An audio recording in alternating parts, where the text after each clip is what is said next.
Saludos amigos, aquí estamos otra vez como todas las semanas con el señor Ramón Peralta conversando sobre los temas de la actualidad. ¿Cómo estás, Ramón? Bueno, aquí estamos como siempre. Comentando los hechos. Sí, comentando los hechos que cada día son más interesantes. Siempre, claro, en la picota siempre está nuestro querido presidente. Claro, la figura porque el procurador que hizo la investigación sobre la cuestión de Rusia está declarando ante el Congreso precisamente en estos momentos. Sí. Es muy interesante lo que él dijo, contestando todas las preguntas.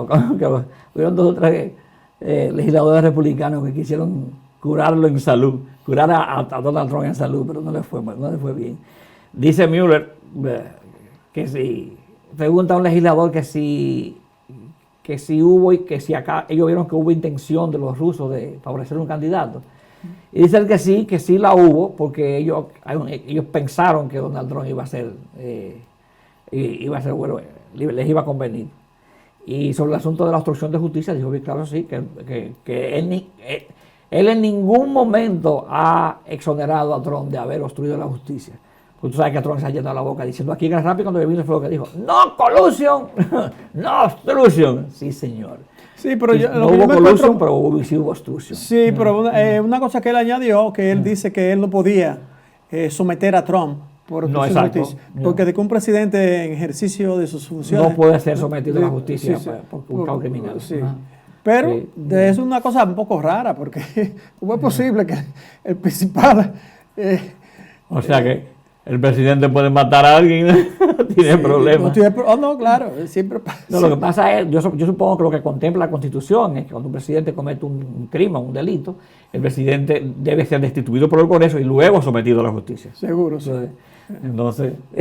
Bueno, sí fue que pasó, recuérdate, con Nixon y que luego él renunció y no fue al juicio del Congreso, pero...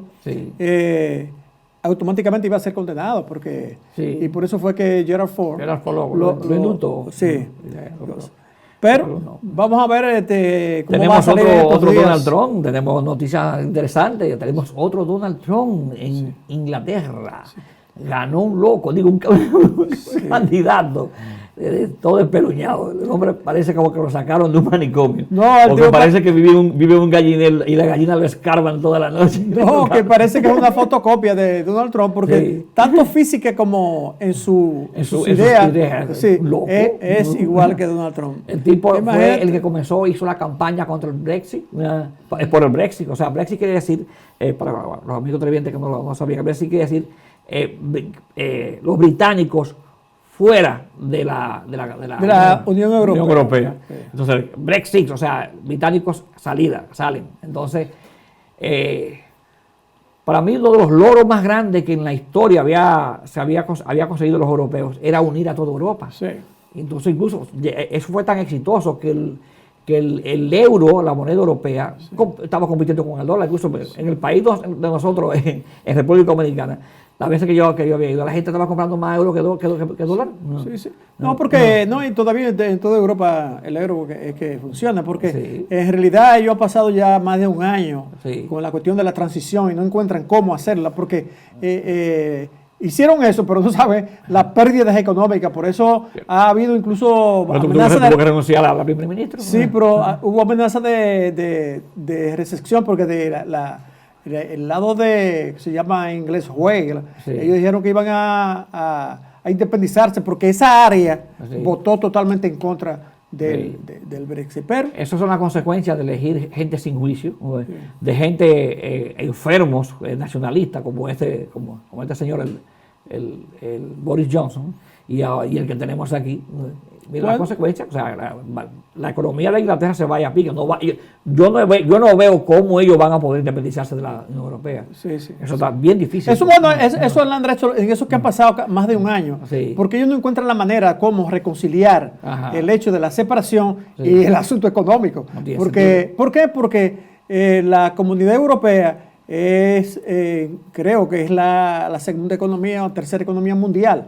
¿Por qué? Porque el comercio que genera, y sobre todo, como tú dices, es una los grandes ideales que regionalmente se lograra para tal vez consolidar y así tal vez solucionar los problemas más críticos de la humanidad, sobre todo el asunto de la pobreza, que recientemente las Naciones Unidas volvió a exponer datos sobre el hecho de la pobreza que no ha disminuido y que ha aumentado y que la gente... A nadie le preocupa. El que está harto no se acuerda del que tiene agua. Bueno, aquí ya, bueno, fue algo también que pasó la semana pasada, que nuestro presidente anunció que iba a cortar 3.1 millones de norteamericanos de los beneficios de comida y ropa y comida que se le da a la gente, se conoce como welfare. Que hay muchas personas también que tienen la falsa percepción de que, no, yo no voy a tolerar que de mi dinero que me descuenten a mí se alimenten gente que... Y ese dinero es tuyo, ese dinero se supone que va para el Estado, que es tu responsabilidad con el Estado, y el Estado tiene una responsabilidad con el pueblo. No, Andrés, pero esa gente no se queja cuando gastan miles de millones de dólares en un submarino, en un avión, porque eso es para defender la libertad. Pero la mayor parte del dinero de este país se va en el asunto de defensa. ¿Y cómo es posible entonces? Mira, fíjate bien, Andrés. Nos están atacando siempre. Sí es crónica la situación, que la gente a veces no entiende. Aquí en Grand Rapids, el 85% de los niños de la escuela están bajo el nivel de pobreza. Ajá. El 85%. Y se trata actualmente de unos 16 o 17 mil estudiantes aquí en esta área. Nacionalmente implica que niños se van a quedar sin desayunarse y que padres de familia, sobre todo que se benefician de esta ayuda, van a pasar malos momentos. Y otro elemento, como tú decías, la gente no percibe que el Estado, una función del Estado, es velar por la salud de la sociedad. Se supone que sea eso, no para... El Estado no está ahí para recibir dinero para mandar guardias y haciendo guerra para favorecer a algunos. No, y el argumento que Trump y los republicanos argumentan en este sentido es decir, que la economía está creciendo y que el empleo ha disminuido como nunca antes. Pero, ¿qué salarios son los que se pagan? Eso es lo que la gente no se fija. ¿Qué salario? Es interesante saber cómo va a afectar realmente a la gente que recibe ayuda. Bueno, fíjate bien, según los datos, van a ser afectados 3.1 millones de personas. Porque lo que él dice, que para justificar la medida fue que aquí hay suficientes empleos ahora. Pero ¿qué empleo, qué salarios son los que se pagan aquí en este país? Bueno, por otro lado tenemos también que ayer, bueno, antes de pasar a ese tema, quiero también recordar que siguen las protestas para enfrentar a los arrestos del ICE. Y ya a la hora que este programa esté saliendo al aire, mañana, bueno, un día después, los puertorriqueños de Grand Rapids van a tener una manifestación en el Calder Plaza para apoyar los reclamos del pueblo de Puerto Rico de que las gobernantes que tienen ahí, que lo desgobiernan, se acaben de largar, no de irnos, de largar. Lamentablemente no tienen los puertorriqueños una forma de sacarlos a patadas de ahí, pero deberían, porque realmente es terrible las informaciones que han salido de la corrupción que hay dentro del gobierno de Puerto Rico y el despotismo del presidente y del gobernador, no el presidente, para con los opositores, el mismo pueblo puertorriqueño que se evidenció en conversaciones de ese señor, ya es para que no esté. Y el hombre no quiere renunciar. Sí, no quiere renunciar. En este caso, a la gente que tienen la oportunidad mañana, van a tener los puertorriqueños eso en el Calder Plaza es. En el Calder Plaza, sí. Ojalá que se haga eso en todos los Estados Unidos para que obliguen a estos señores a que se vayan de ahí. Ya. Otro caso también, que tenemos que mencionar también el caso de la decisión de este señor también de coartar el derecho de los guatemaltecos de mandar ayuda a su país.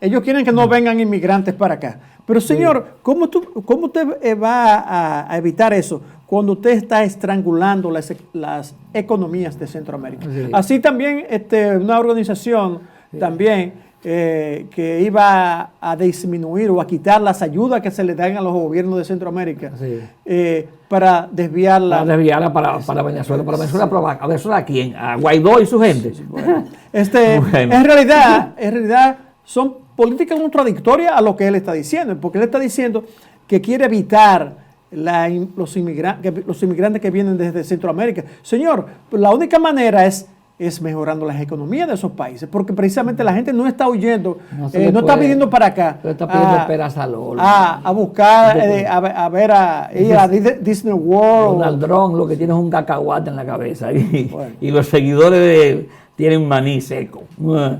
Entonces, vamos a pasar al tema importante de hoy, que es que ayer se cumplieron los 100 años de la matanza de negros. La gente piensa aquí que hay gente que no se da cuenta el nivel de racismo que tiene la historia de los Estados Unidos. No, pero es una democracia entre toda su historia. Sí, aquí este es el país de la libertad. Pregunta a los pobres negros que asesinaron vilmente en las calles en el año 1919. En Chicago, en Florida, en varios estados.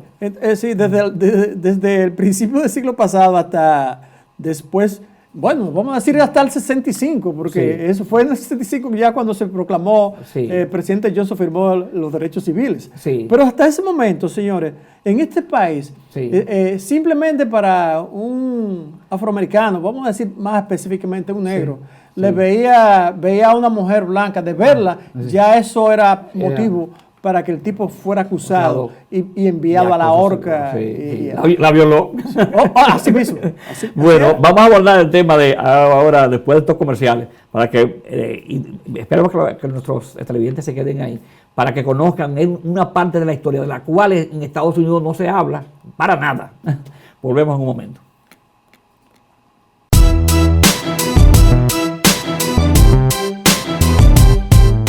Industrial Staffing. ¿Estás buscando trabajo en Grand Rapids? Ford Industrial Staffing te puede ayudar. Tenemos posiciones de empleo disponibles inmediatamente en Grand Rapids, Walker, Rockford, Wyoming, Vital Center, Granville, Wyland y muchos más. Ford Industrial Staffing. La publicidad es la vía correcta para triunfar en los negocios. Y el triunfo no es posible sin llegar a los mercados que hacen la diferencia. La comunidad hispana es un importante y potencial mercado para su negocio en el oeste de Michigan. Haga suyo ese mercado publicando su anuncio en El Vocero Hispano. El Vocero Hispano es desde 1993 el periódico preferido de la comunidad hispana. Un periódico profesional hecho por verdaderos profesionales del periodismo. Llámenos al 616-246-6023.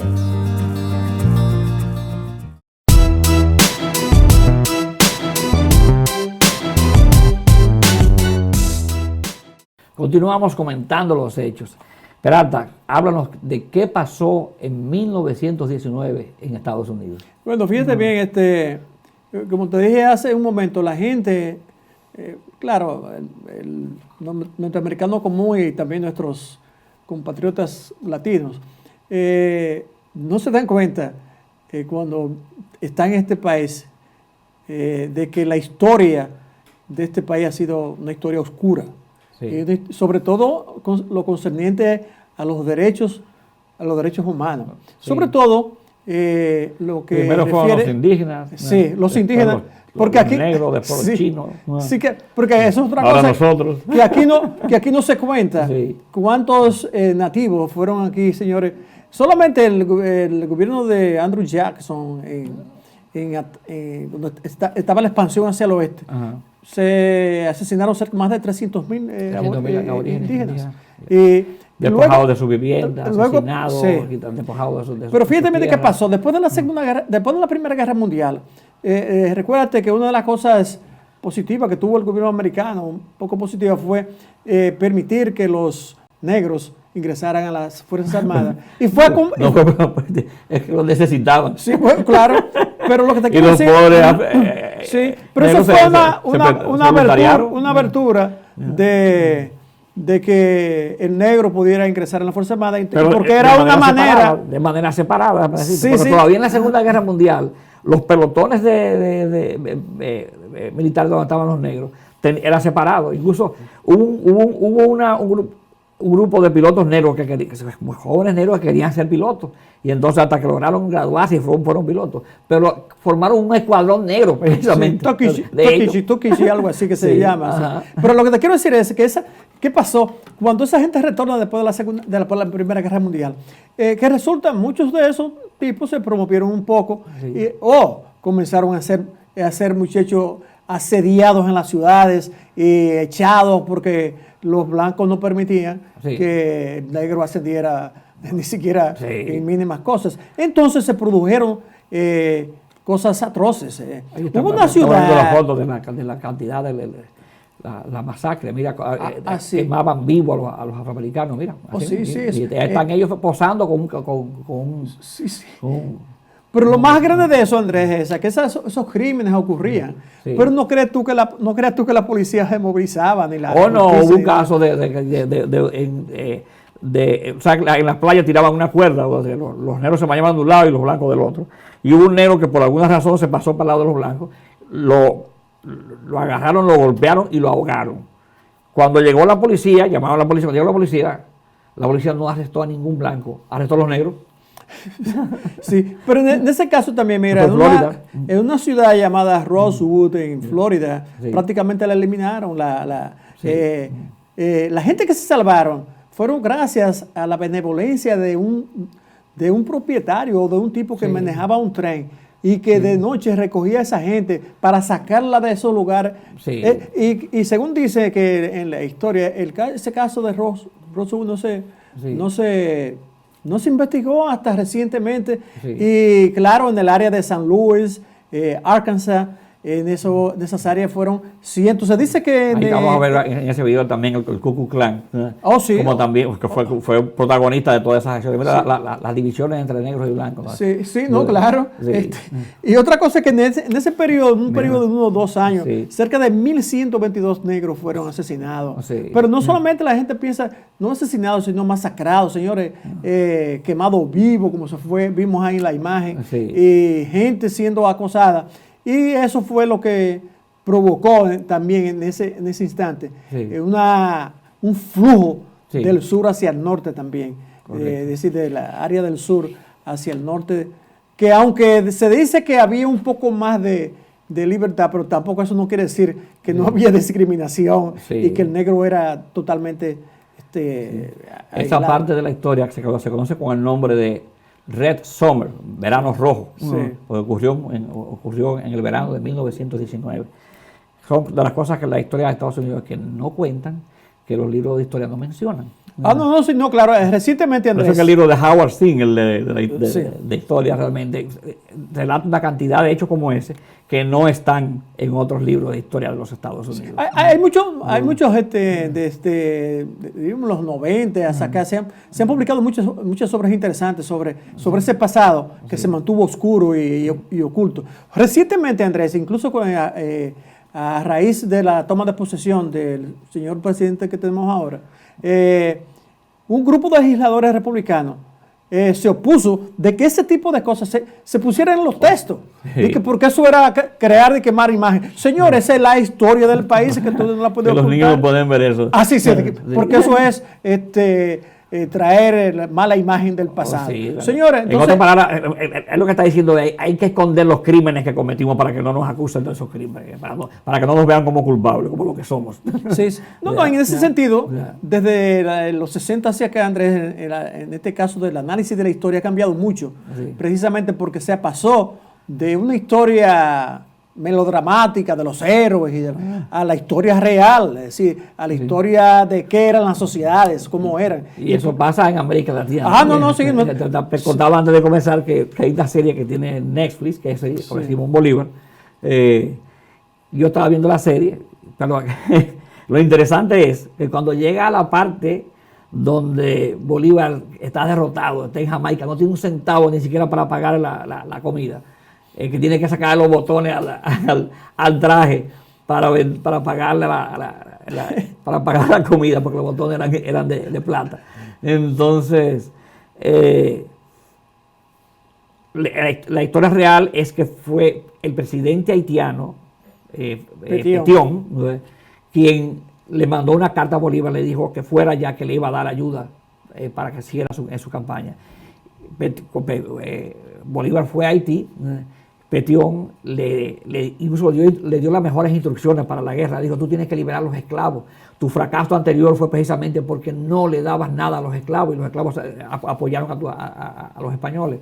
Entonces, y le dio un barco lleno de armas y dinero. O sea, y Bolívar con eso volvió otra vez a Venezuela como el general que era y armó a su ejército.